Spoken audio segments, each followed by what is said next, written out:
Chalk it up to Al Gore.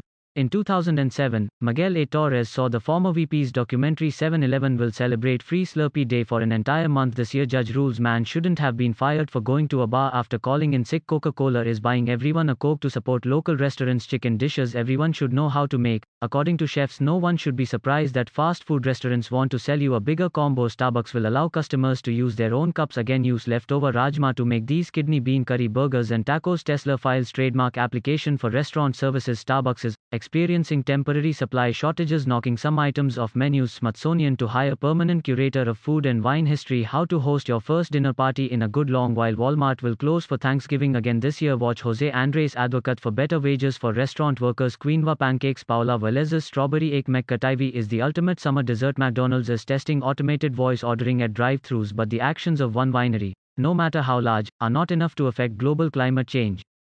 Practically every wine grower in the world was already noticing climate change 3 decades ago, as wines are very sensitive to temperature shifts, Torres says.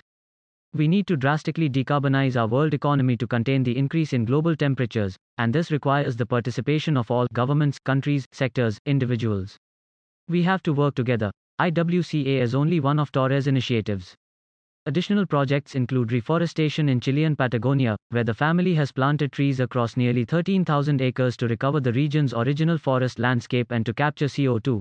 Implementing carbon capture and reuse strategies at the company's wineries. CO2 is a natural byproduct of winemaking but is typically dispersed into the atmosphere rather than reused, and more.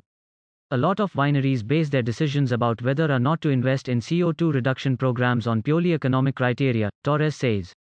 I find that if you take that as a starting point, change won't happen. You have to think and act with a long-term perspective. It's crucial that we act together to put a stop to this madness that will make our Earth almost uninhabitable by the end of this century.